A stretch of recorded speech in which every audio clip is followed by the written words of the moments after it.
This week on Jerusalem Dateline, persecution of Christians in the Middle East is at historic levels, but some are asking, where is the church in the West? The pulpits in America have largely been silent on this issue of their fellow brethren around the world. Plus, the story of an ex-ISIS fighter who came to faith in Jesus. And find out more about God, Israel, and you. All this and more this week on Jerusalem Dateline. Hello and welcome to this edition of Jerusalem Dateline. I'm Chris Mitchell. We're coming to this week from just outside the Jaffa Gate here at the walls of the Old City. As ISIS continues its genocide against Middle East Christians, reports of crucifixions are on the rise. But some religious leaders are wondering when the church in the West will step up and speak out about this historic persecution. From world leaders to authors on the front lines to Christian humanitarians, the alarm is going out over the plight of Christians in countries besieged by ISIS. Daesh is responsible for genocide against groups in areas under its control, including Yazidis, Christians, and Shia Muslims. We're hearing of more and more crucifixions. We're hearing of young boys being killed. We're witnessing a once in a 2,000-year crisis, and it's not an exaggeration to say that we could see the elimination of Christianity in the place of its birth. Even though the church in the Middle East is suffering genocide, some say the church in the West could do more to stand with their fellow believers.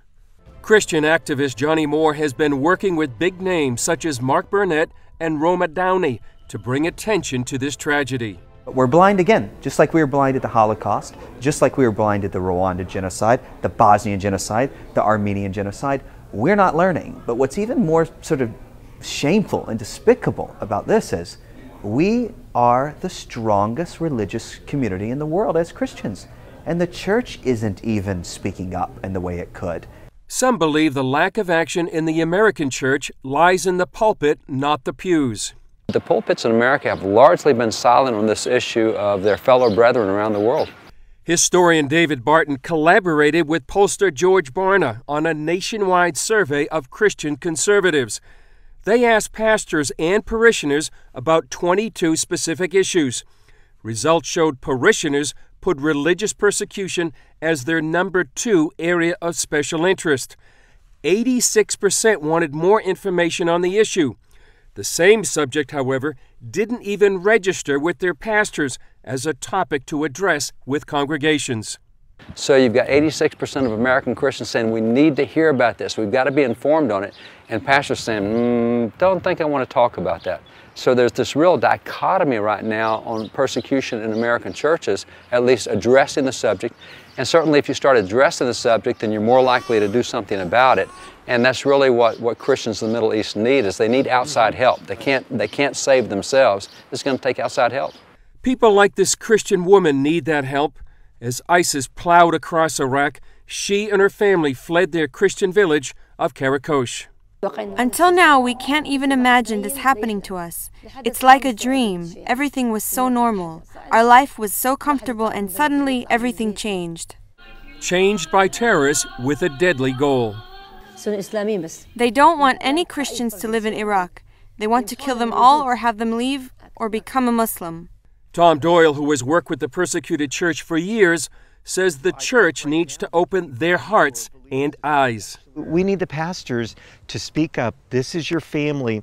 And I know what it's like to be a pastor because I did that for 20 years, and so many times you're so consumed with the things within your four walls, but we're connected around the world. We are completely connected, and this is family. They may worship a little different from us, they may look different, they may speak a different language, but they love Jesus with their whole heart.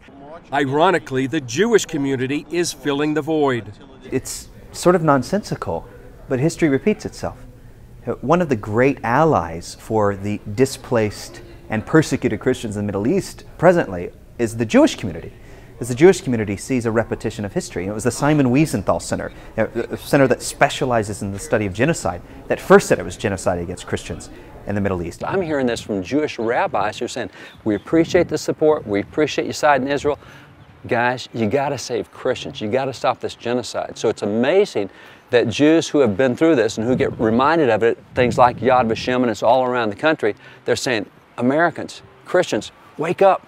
You got to save the Christians that are having the same Holocaust that we went through. And I find that powerful when it's being delivered by Jews who have been through it themselves. And they're now saying, Christians, wake up, it's your turn. We got to help these people the way we hope someone would help us. We have to pray for them the way we hope someone would pray for us. We have to give to them the way we hope someone would give to us. And we have to speak up for them the way we hope someone would speak up for us. While ISIS gets the lion's share of attention in terms of Christian persecution, it's still prevalent in areas where radical Islam is dominant. Here's a story about a girl who's been in a Pakistani prison for 7 long years on the charge of blasphemy against the Prophet Muhammad. And even in prison, Asia Bibi fears for her life. In this exclusive TV interview, Gary Lane talks with her family about her ordeal and how they're depending on their faith in God. It's been more than 2,500 days since Isham Bibi or her sister Isha has spent time shopping or cooking a meal with their mother Asia. They still hope one day to return to a normal family life. I have strong faith, and I believe that my mother will be out of jail soon. We first met the sisters and their father Ashik Masih in 2011 as they played a popular Pakistani board game. As they attempted to carry on life, wife and mother Asia Bibi sat alone in a prison cell. She faced death by hanging, charged with blasphemy against the Muslim prophet Muhammad. Little did they realize that in 2016, they'd still be waiting for a family reunion. Ashik told me while these 7 years have been difficult, he has faith that his wife will be released. I still believe she will be freed soon, and I trust a lot in the prayers. Prayers and petitions like this one signed by nearly 700,000 people from around the world. Still, Asia remains incarcerated, and her husband Ashik fears for her life. She is in danger because many Islamic organizations and clerics are still demanding that she be hanged. Confined to a small prison cell in Multan, Pakistan, Asia Bibi cooks her own meals out of fear that radical Islamists may try to poison her. She also cleans her own cell to limit the risk of direct contact with prison personnel. Isham and Isha visit Asia regularly, but they cannot reach beyond the narrow, restrictive prison bars to hug or even touch their mother. My mother's faith in God is still strong. 2 months ago when I saw her, she was in good health. She told me that we must pray, and I told my mother that she must pray as well. Prayer is very important to us. Islamic extremists have also threatened their family, forcing them to change their housing. That makes it difficult for the girls to socialize and maintain lasting relationships. It is very hard to move from place to place. It has a very bad effect on our lives. So far, attempts to win Asia's release have been thwarted. About a year ago, the nation's highest court questioned the evidence against her and overturned her death sentence. The court ordered a reinvestigation, but further action has been delayed. That's because of the arrest and hanging death of assassin Mumtaz Qadri. The radical Islamists gunned down Punjab Governor Salman Taseer, who called for Pakistan's blasphemy law to be abolished after visiting Asia in prison. Islamists packed the streets after the government finally executed Qadri under the country's anti-terrorism laws. Wilson Chowdhury heads the group British Pakistani Christians. There was a huge backlash. There was protests across the country.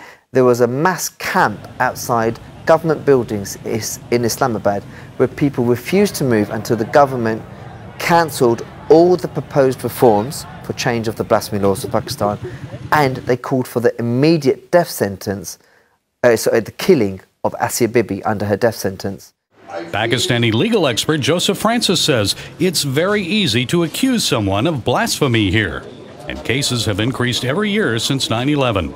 In Pakistan, no justice, because the court is very biased. Either biased against the country's tiny Christian minority or intimidated by extremists, says Chowdhury. I don't think there's anyone brave enough to release Asia Bibi. What judge is going to be brave enough to say, Asia, you can go free, knowing that that would mean a potential death sentence for him? How about an amendment to the blasphemy law? What are the chances of that passing? All Pakistani government, previously and present, this is not possible, change this law. Present government have, I don't believe, because maybe in some government coming to the next time.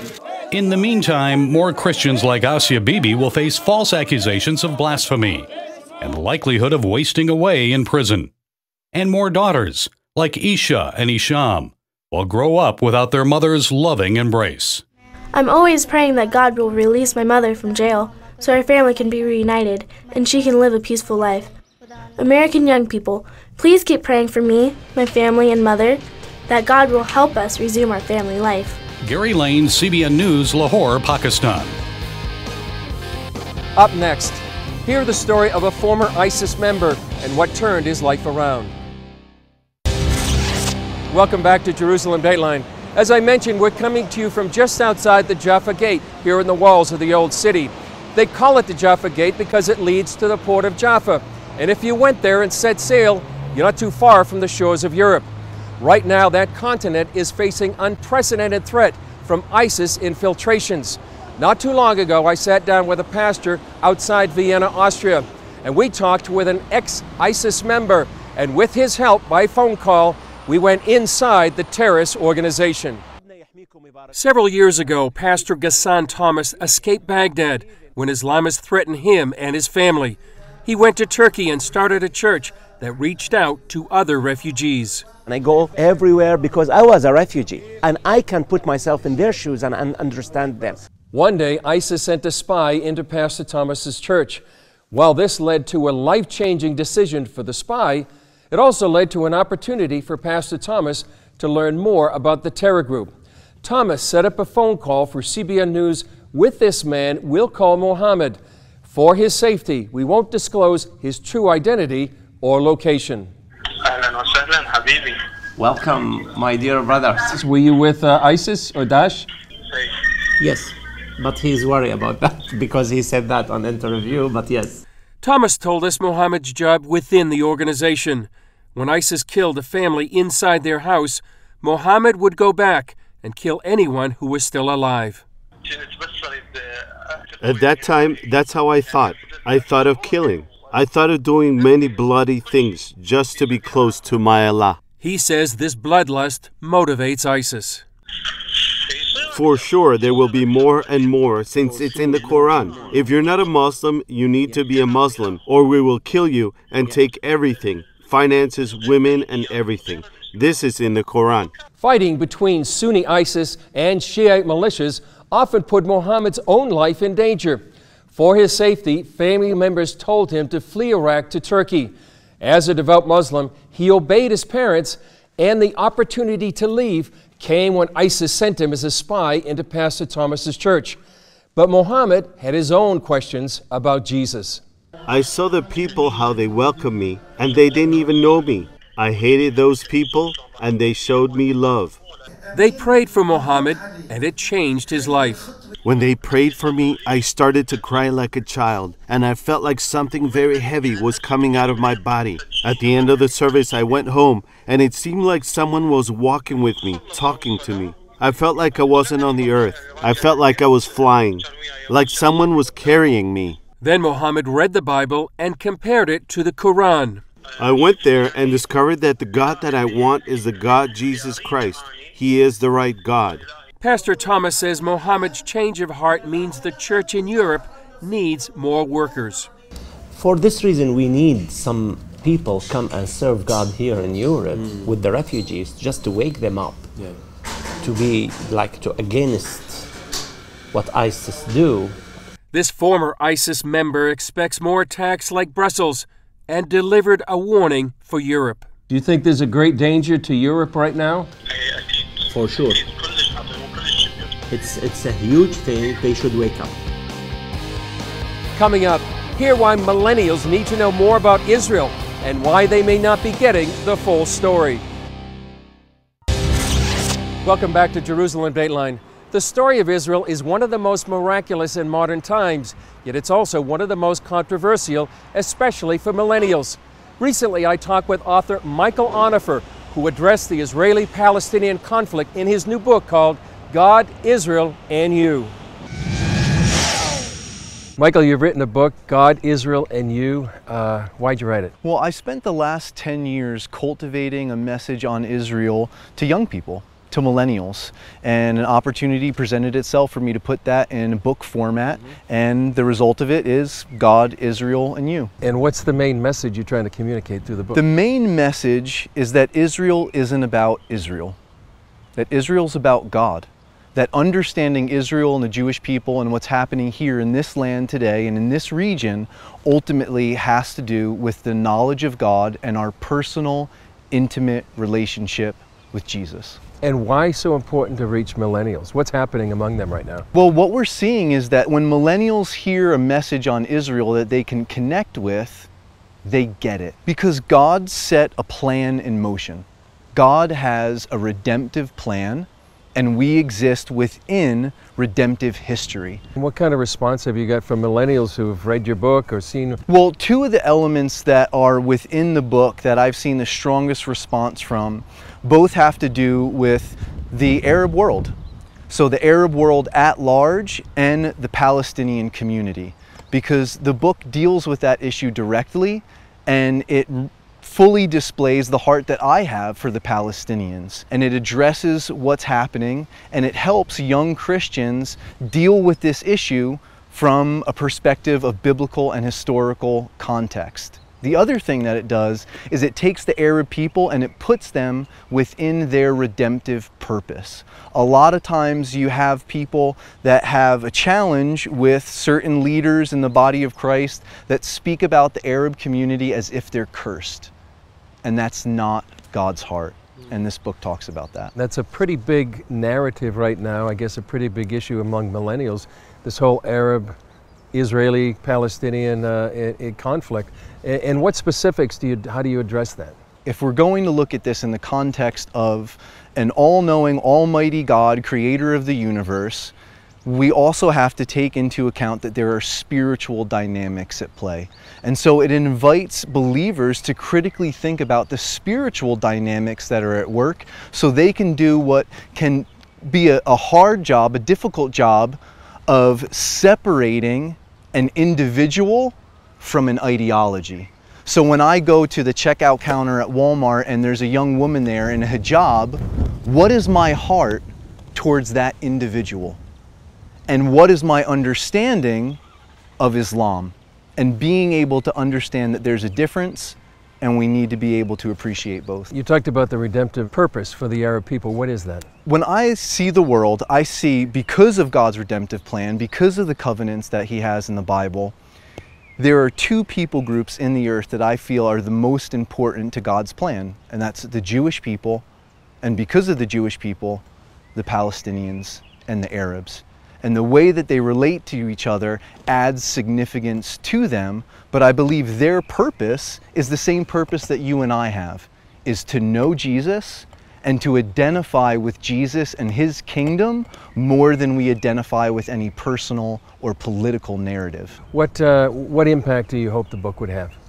I hope that it takes that first simple yet profound step of helping a believer understand that Israel and the Jewish people has to do with the heart of Jesus, that this is not a peripheral issue, but God in His wisdom has bound His plans and His redemptive purposes to this land and to the Jewish people, and that they will begin to submit their ideas for what is effective ministry and what their purposes in God's economy looks like to His, that they will prioritize their lives according to the priorities that God reveals in the Bible, especially as it relates to Israel and the Jewish people.